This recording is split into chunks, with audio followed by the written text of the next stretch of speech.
Chères Iraniennes, chers Iraniens, permettez-moi tout d'abord de vous souhaiter une très belle et heureuse année 2022. Que cette nouvelle année vous apporte joie, sérénité et réussite dans l'accomplissement de vos projets personnels ou professionnels. Qu'elle soit également porteuse d'optimisme, avec l'espoir d'endiguer enfin cette épidémie qui rythme et bouleverse notre quotidien depuis maintenant presque 2 ans. Car cette année commence comme s'est finie la précédente, avec la menace du Covid qui malheureusement persiste et nous contraint encore et toujours dans nos décisions et dans nos activités. J'ai une pensée chaleureuse pour celles et ceux qui ont été touchés par la maladie et à qui je témoigne de mon soutien et de ma sympathie. Je tiens une nouvelle fois à saluer et à rendre hommage à toutes les forces vives, pleinement engagées dans la lutte contre cette pandémie, les médecins et infirmiers, les pharmaciens et laborantins, tous nos soignants, les sapeurs-pompiers et les forces de sécurité intérieure. Leur engagement constant et quotidien au service des autres nous honore et nous oblige. C'est pourquoi il est important de rester prudent et responsable face à cette épidémie, de respecter les gestes barrières et d'aller se faire vacciner. Ce sont les clés pour réduire la circulation du virus et le développement des formes graves, notamment chez nos concitoyens les plus vulnérables. Un centre de vaccination va ainsi ouvrir à Ardeville ce mercredi. Et en parallèle, nous nous associons à des soignants pour ouvrir des petits sites de dépistage sur la ville. Nous voulons en effet désengorger les laboratoires et pharmacies de notre territoire et répondre aux besoins des habitants, notamment des parents qui doivent se conformer aux multiples tests demandés par le protocole sanitaire des écoles. Votre santé demeure notre priorité et nous restons mobilisés à ce sujet.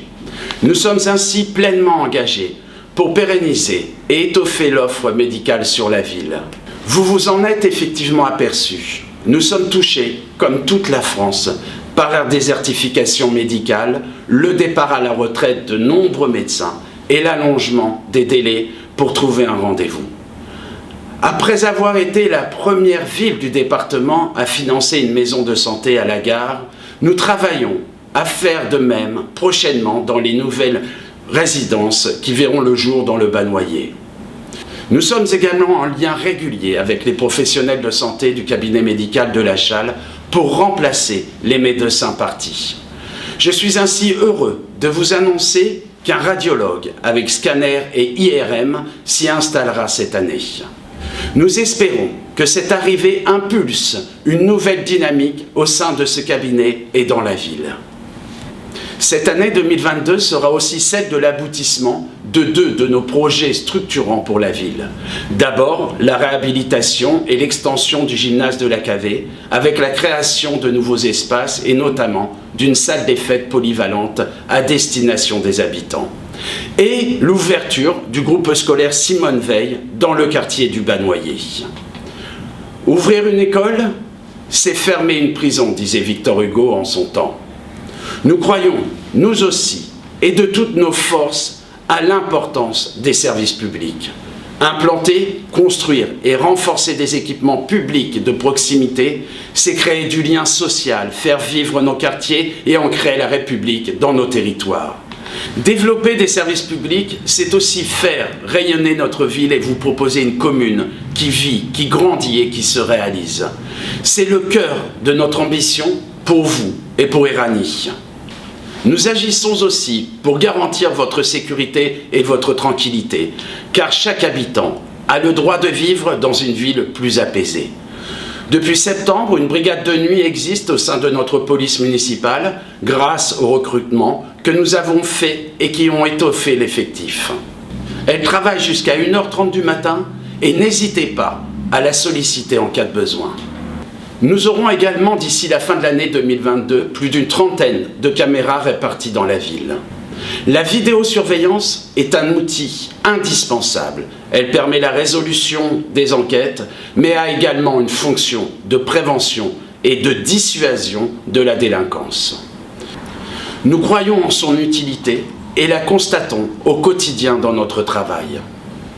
D'autres projets verront le jour ou seront en cours d'élaboration cette année pour continuer de faire vivre la solidarité, la culture et le sport à Éragny malgré le contexte sanitaire difficile.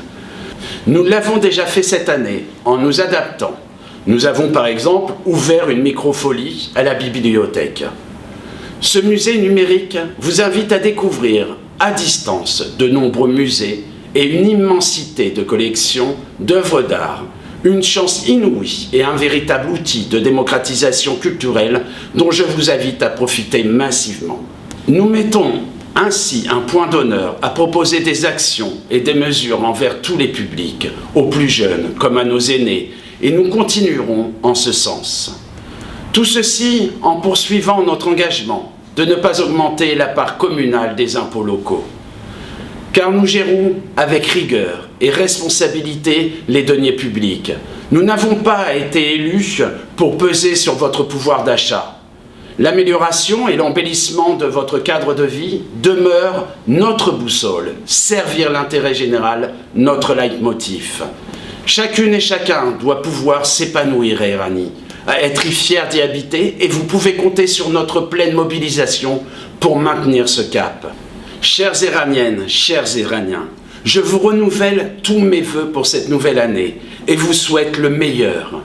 Prenez bien soin de vous et de celles et ceux qui vous sont chers.